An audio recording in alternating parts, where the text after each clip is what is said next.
many Indian origin people fought in the Second World War?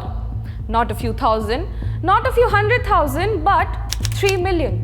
The largest volunteer army in human history, bigger than the armies of many entire countries, came from British India. They fought in North Africa, Italy, Burma, Europe. They served in air, at sea, and on the front lines, and even within deep enemy lines.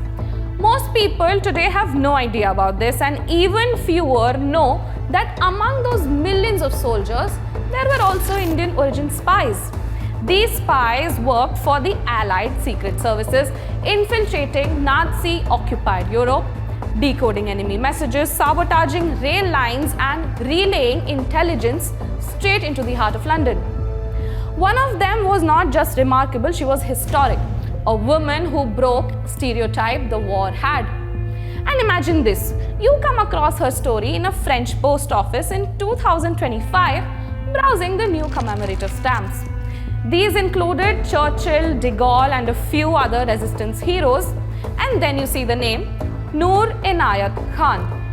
Born in the Kremlin, descended from Tipu Sultan, Britain's first female wireless agent in occupied France. Hunted by the Gestapo, tortured and executed at Dachau, her last word was liberté, which translates to freedom. And today we bring you her story in this episode of Past Forward.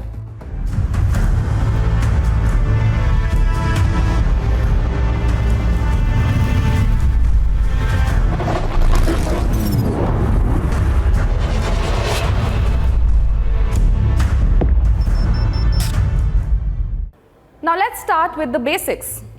Because Noor was not your typical war hero.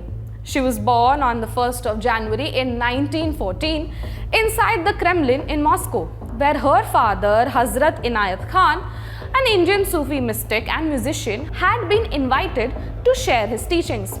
Her mother, Ora Ray Baker, was an American from New Mexico who had left everything behind to marry her father.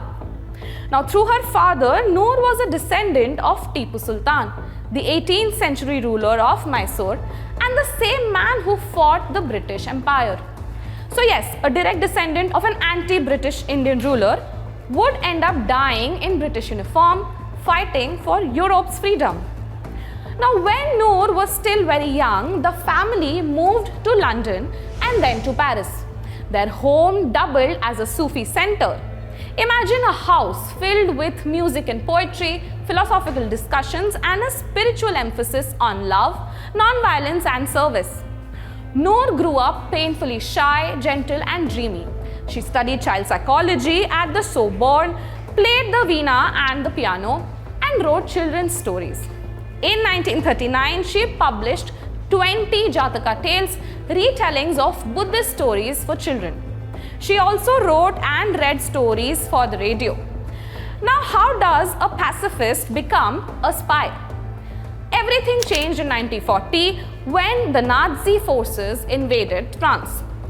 German troops rolled in, Paris fell, Noor and her family joined a very chaotic exodus from the city of Paris, eventually reaching England on one of the last boats evacuating British citizens.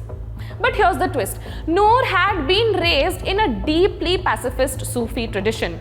But watching fascism swallow Europe, she and her brother Vilayat made a pact.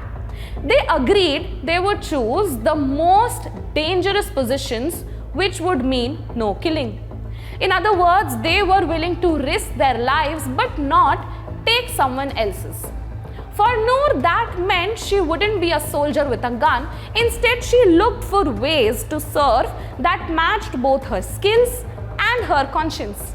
Now, coming to November 1940, she joined the Women's Auxiliary Air Force, or the WAAF, as a wireless operator. At the time, this was unusually technical work for a woman.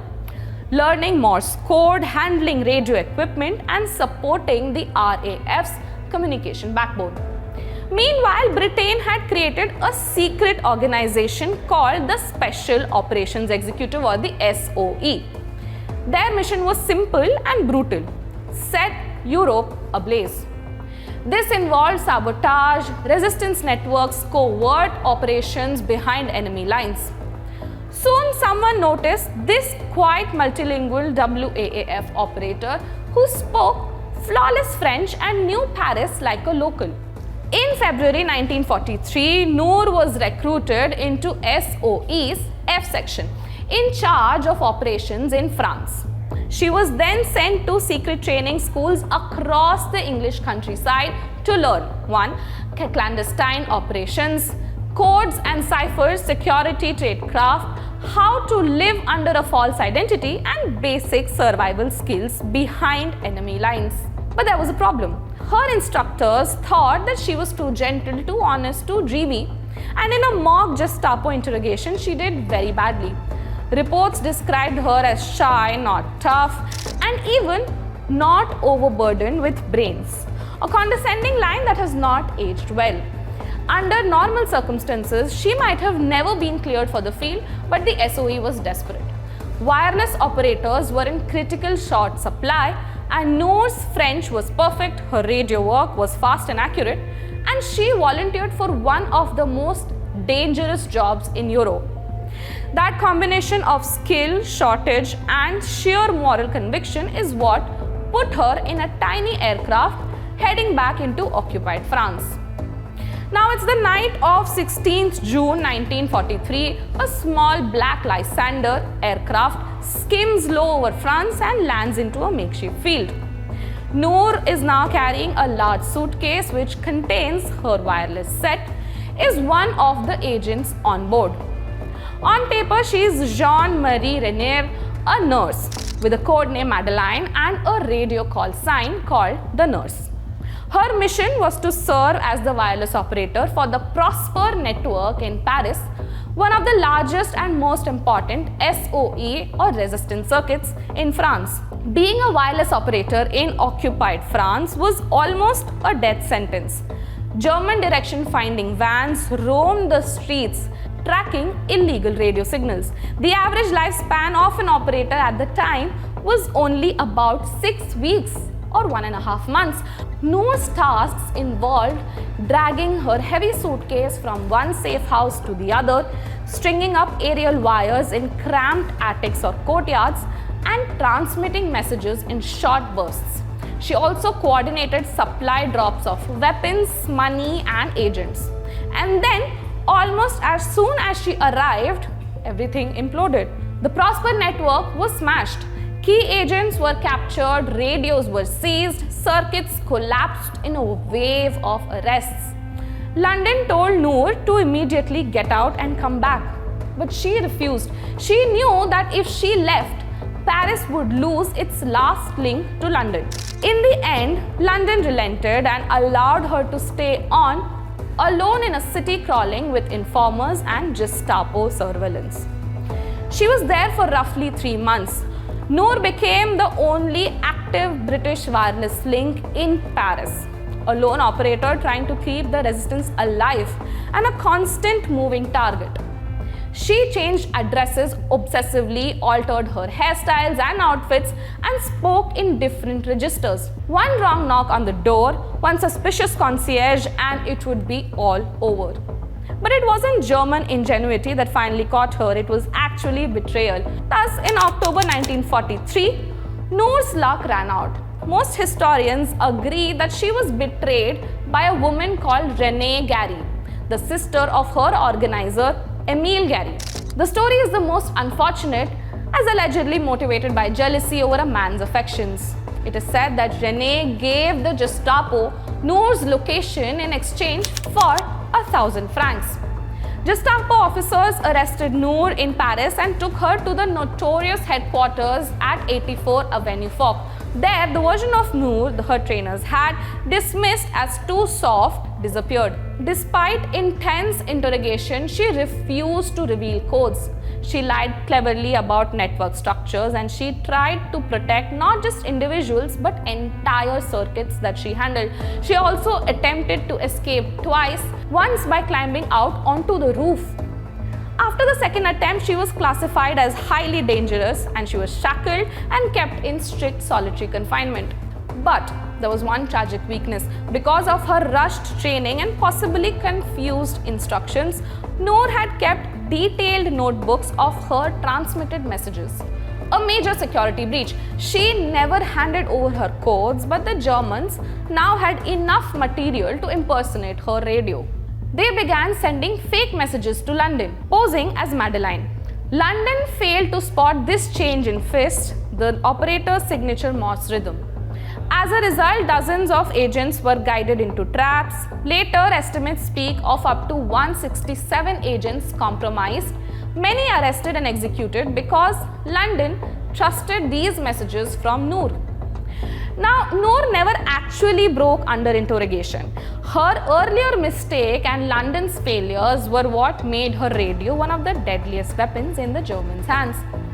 Coming to 27th of November 1943, now Noor was deported to Germany under the Night and Fog Decree. This was a system designed to make prisoners vanish without a trace. She was taken to the Forchheim prison, where she spent 10 months in solitary confinement, shackled, starved with repeated beatings and interrogations. She refused to sign a pledge promising not to escape. She continued giving false information, never betraying anyone of operational value. Now, other prisoners later recalled hearing the sounds of a woman being beaten, but at the time they did not know her name. There's also disturbing evidence that she may have been sexually assaulted by SS officers.